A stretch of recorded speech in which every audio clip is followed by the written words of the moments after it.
നല്ല പച്ച കുടംപുളിയും മത്തിയും കൂടെ ചേർത്തൊരു തേങ്ങ അരച്ച കറി എങ്ങനെയാണ് ഉണ്ടാക്കുന്നതെന്നാണ് ഞാൻ കാണിച്ചു തരാൻ പോകുന്നത്.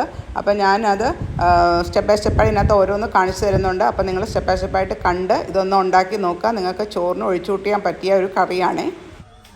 അപ്പോൾ ഈ ടേസ്റ്റി മീൻകറിക്കുള്ള കുടംപുളി എവിടെ നിന്നാണ് കിട്ടിയെന്ന് ഞാൻ പറഞ്ഞുതരാം. ഇതൊരു റിസോർട്ടിൽ പോയപ്പോൾ അവിടെ ഉണ്ടായി കിടക്കുന്ന കുടംപുളിയായിരുന്നു. അപ്പോൾ അതിൽ നിന്ന് ഞാൻ ഒരെണ്ണം എടുത്തുകൊണ്ട് വന്ന് അതിനൊന്ന് പഴിപ്പിച്ചിട്ടാണ് ചെയ്തത്. ഇപ്പോൾ ആ മരത്തിൽ നിന്ന് പറിച്ച ആ കുടംപുളി കണ്ടോ, ഞാൻ 2 ദിവസം കഴിഞ്ഞപ്പോഴത്തേക്ക് അത് നല്ല പഴുത്തിട്ടുണ്ട്.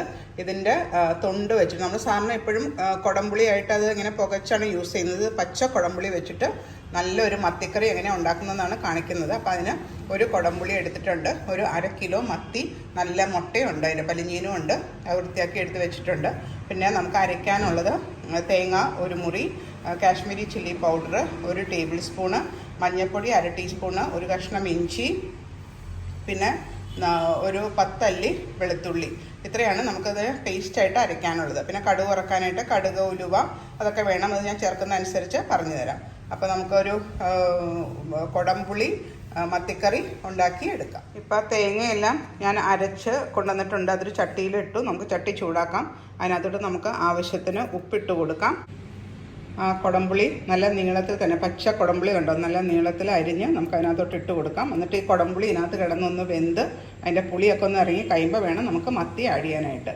അപ്പോൾ ഞാനിതൊന്ന് കുക്ക് ചെയ്ത് എടുക്കാൻ പോകാം. നമുക്ക് മൂടി വെച്ച് അതിനെ ഒന്ന് വേവിച്ചെടുക്കാം. അപ്പോൾ നമുക്ക് ഇളക്കി യോജിപ്പിക്കാം. ഈ കൺസിസ്റ്റൻസി വേണം. അതായത് പിന്നെ മീനൊക്കെ വേവാനുള്ളതാണല്ലോ, അപ്പോൾ അധികം തിക്കായിട്ട് എടുക്കരുത്. അപ്പോൾ ഇതിന് ഞാനിപ്പോൾ മൂടി വെച്ച് വേവിക്കാൻ പോവാം. ഒരു 5 മിനിറ്റ് ഇങ്ങനെ കുക്ക് ചെയ്യണം. അപ്പോഴാണ് ആ പുളിയൊക്കെ ഇറങ്ങി നല്ല ചാറിൽ ആ പുളിയൊക്കെ ഉണ്ടാവും. ഇപ്പോൾ ഒരു 5 മിനിറ്റ് കഴിഞ്ഞു. ഞാനൊന്ന് തുറന്ന് നോക്കട്ടെ. നമ്മുടെ കറിയൊക്കെ ഒരുമാതിരി തിളച്ച് ആ പുളിയൊക്കെ വെന്ത് വന്നിട്ടുണ്ട്. ഇനി നമുക്ക് ഇതിനകത്തോട്ട് മത്തിയും ഇട്ട് കൊടുത്തിട്ട് ആ മത്തിയിലും ആ പുളി കഷ്ണം ഒക്കെ പിടിക്കണമല്ലോ മത്തിയിലും. അപ്പോൾ നമുക്ക് അതിനകത്തോട്ട് ആ മത്തി ഇട്ട് കൊടുക്കാം. ഓരോന്നോരോന്നായിട്ട് ഇട്ട് കൊടുക്കാം. എന്നിട്ട് ഇതും ചെറിയ തീയിൽ കിടന്ന് ഒരു 5 മിനിറ്റും കൂടെ വേവണം. അപ്പോഴേ ആ മത്തിയൊക്കെ വെന്ത് നമുക്ക് ആ പുളിയൊക്കെ പിടിച്ച് കിട്ടുള്ളൂ.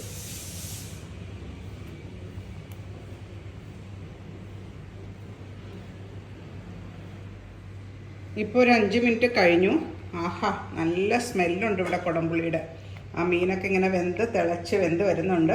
ഒരു ഗ്രേവി ഒന്നും കൂടെ ഒന്ന് തിക്കാവാനുണ്ട്. ഞാൻ നോക്കിയപ്പോൾ ഒരു ഇച്ചിരിയും കൂടെ തിക്കാവാനുണ്ട്. അതുവരെ നമുക്കൊന്നും കൂടെ ഒരു 2-3 മിനിറ്റ്സും കൂടെ അതിനെ കുക്ക് ചെയ്യാം.